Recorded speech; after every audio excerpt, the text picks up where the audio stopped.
Israeli government conducts an advanced fire drill, U.S. presidential inauguration planning, Chicago police brutality allegations. Good evening, the time is 7:46. It is Thursday, December 16th, and this is Courtney Conroy bringing you your WCCN hourly news update, Chicago's most reliable news source. This hour's message is brought to you by our sponsors at Tempur-Pedic, changing the way the world sleeps.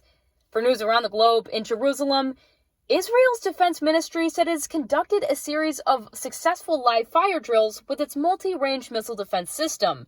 This provides protection against threats posed by arch-enemy Iran and its deputies along Israel's borders. Defense officials said it was the first time they've conducted an integrated test, bringing together the various components of the country's multi-layer missile defense system.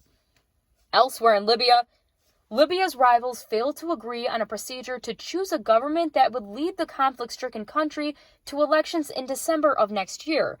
Stephanie Williams, the acting envoy for Libya, told the Libyan Political Dialogue Forum that she would form an advisory committee.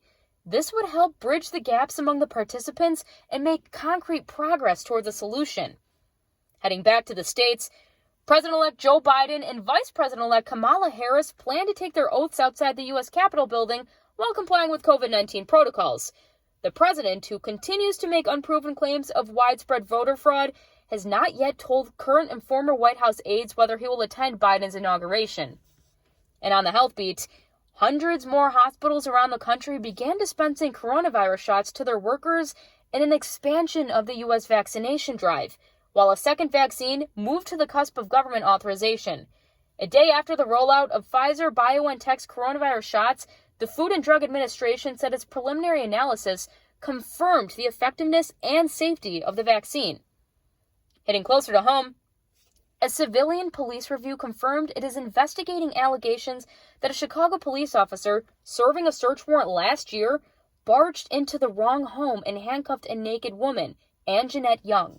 Young's attorney didn't want to immediately return a call for comment, and the Civilian Office of Police Accountability said it has not released the video. Young said she was getting undressed for bed when the officers broke down her door and stormed into her apartment. And in the Windy City, Illinois Governor J.B. Pritzker announced more than $700 million in spending reductions for the fiscal year of 2021. The state looks to cope with the projected loss of nearly $4 billion in revenues due to coronavirus pandemic. Pritzker says that a variety of strategies will be used to hit those reduction benchmarks, including a hiring freeze, reductions in grant money allocations, and operational savings. Agencies who work to cope with the ongoing coronavirus pandemic won't be impacted by the cuts. Your WCCN hourly news update will continue with sports and weather after a brief message from our sponsors. You spend a third of your life in bed, so isn't it worth investing in the perfect mattress? Tempur-Pedic's weightless sleep technology delivers unparalleled comfort. Each mattress contains billions of cells that settle to support each contour of your body. You'll feel like you're sleeping on a cloud because every muscle receives complete and relaxing support. Research indicates that Tempur-Pedic beds reduce nighttime tossing and turning by more than 70%. So shop now and discover ultimate comfort. Tempur-Pedic, changing the way the world sleeps.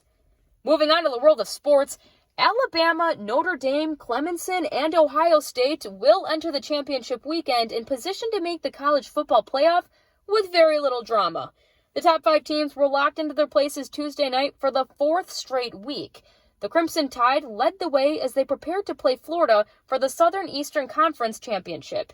The Fighting Irish are second and Clemson is third into going into their Coast Conference Championship game. Now for your local WCCN hourly news forecast for the week. Today we're experiencing some typical December weather with a high of 35 and snow that is just in time for the holiday season. Tomorrow the sun will make an appearance with partial clouds coming in at a high of 38 degrees. Later in the evening, temperatures drop down to 35, so don't forget to grab a jacket as you head out. And for those who celebrate, be sure to buy your Christmas gifts before this weekend because we're going to be experiencing a mix of sleet and snow on Saturday.